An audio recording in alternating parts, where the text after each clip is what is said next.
Assalamualaikum warahmatullahi wabarakatuh.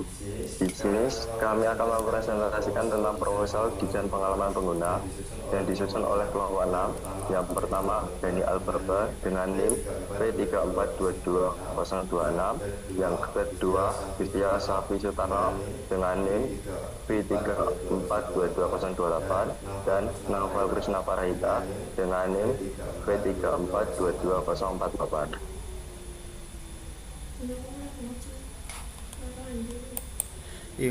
Dan inilah adalah logo dari aplikasi bernama Education. Saya menggunakan warna orange dan biru.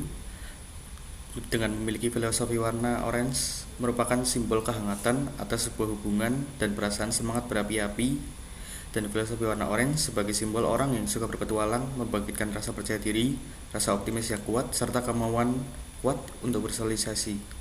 Dan warna biru menggambarkan sebuah perasaan dan pikiran yang tenang. Itu membuat warna biru sering digambarkan sebagai sebuah keamanan, ketenangan, ketertiban, dan kedamaian.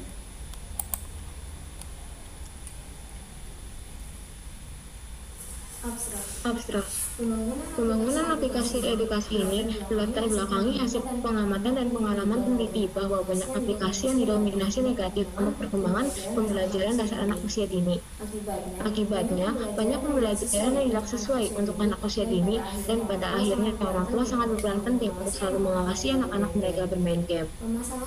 Permasalahan pembangunan aplikasi edukasi ini adalah yang pertama, bagaimana peranan penerapan aplikasi edukasi bisa meningkatkan minat dan motivasi anak untuk belajar. Yang kedua, apakah penerapan aplikasi edukasi ini dapat meningkatkan minat, motivasi, dan meningkatkan hasil belajar anak? Yang ketiga, apakah dengan adanya aplikasi edukasi, pembelajaran dasar bisa dipahami oleh anak usia dini? Kesimpulan hasil pembangunan aplikasi edukasi ini adalah yang pertama, melalui aplikasi edukasi ini dapat ditemukan cara membangun minat anak belajar. Yang kedua, melalui aplikasi edukasi ini dapat meningkatkan anak belajar dan memahami pembelajaran dasar untuk melanjutkan sekolah ke tahap berikutnya. Berdasarkan simpulan hasil pembangunan aplikasi edukasi ini direkomendasikan. Yang pertama, tujuan pokok pembangunan aplikasi edukasi adalah untuk pembelajaran dasar anak usia dini dan meningkatkan minat belajar dengan cara berbeda agar anak tidak cepat bosan. Yang kedua, orang tua masih perlu mengawasi dan mengarahkan agar anak bisa memahami pembelajaran dasar. Latar belakang. Di era modern ini, semakin banyak teknologi yang berkembang sangat pesat. Salah satunya teknologi yang sangat populer yaitu smartphone. Ini semua yang sudah menggunakan smartphone dalam kehidupan sehari-hari. Bahkan saat ini, banyak anak kecil yang berusaha 2 tahun sudah menggunakan smartphone. Ini dikarenakan orang tua yang memberikan smartphone kepada anaknya supaya tidak rewel. Padahal pertumbuhan otak pada anak usia 2 tahun memasuki masa yang paling cepat berkembang. Stimulasi lingkungan sangatlah penting untuk memicu perkembangan otak anak, termasuk penggunaan smartphone. Menurut Chris Roman 2014, smartphone bisa digunakan untuk membantu dalam mengatasi masalah defisit perhatian, kesulitan dalam belajar, gangguan kognitif, kurangnya kemampuan mengendalikan diri, pembelajaran abjad menggunakan media elektronik seperti game edukasi yang sangat diperlukan. Game edukasi memberikan kesempatan yang baik untuk memberikan pembelajaran kepada pengguna melalui media permainan yang mudah dipahami. Dengan adanya beberapa permasalahan di atas, penulis ingin membuat aplikasi untuk anak usia dini yang diharapkan dapat memberikan kemudahan pendidikan dan hiburan yang lebih menarik dan efektif. Anak-anak kini telah menjadi konsumen aktif, di mana banyak produk-produk elektronik dan gadget yang memberikan anak-anak sebagai target pasar mereka. Tujuan dan hasil. Tujuan dari pembuatan proposal ini, yang pertama, merancang desain aplikasi yang menarik dan ramah untuk anak-anak.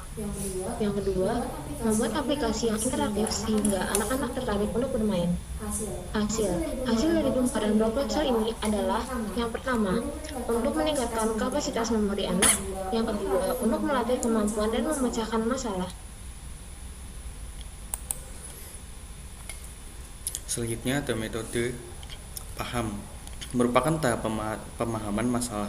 Dengan memahami apa masalah yang dihadapi pengguna, maka dapat ditemukan pemecahan masalah yang tepat pula. Kemudian ada analisis. Di fase ini menggunakan semua informasi yang dikumpulkan dalam 2 fase sebelumnya untuk menganalisis dan menyaring faktor yang paling penting. Kemudian ada tahap uji. Selesai tahap pengujian aplikasi, pada fase ini pengguna target harus mencoba aplikasi secara langsung. Fase penelitian adalah fase di mana Anda menemukan informasi yang Anda butuhkan untuk memecahkan masalah. Hal ini dapat dilakukan dalam bentuk wawasan atau wawancara. Hasil penelitian ini sangat penting bagi keberhasilan suatu proyek, apakah memenuhi harapan atau gagal. Sama seperti mendesain peta, situs, alur pengguna, market, gambar, icon, dan pilihan warna.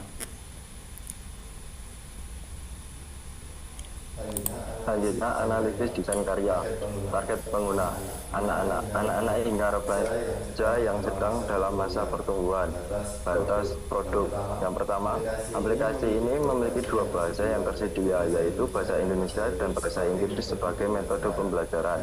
Yang kedua, pengguna baru perlu mengisi nama dan NISN pada tampilan awal dan hanya boleh ada 1 nama dalam satu aplikasi.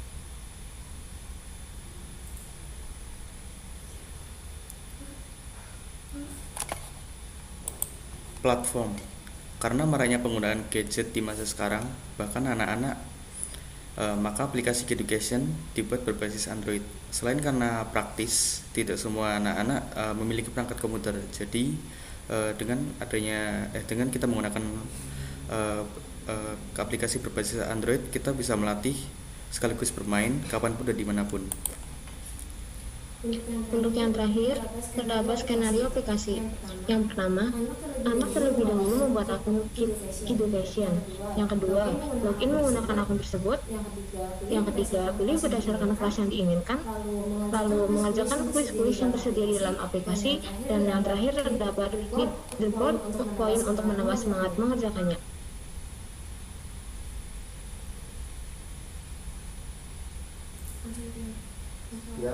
Sekian presentasi yang dapat kami sampaikan, kurang lebihnya mohon maaf. Wassalamualaikum warahmatullahi wabarakatuh.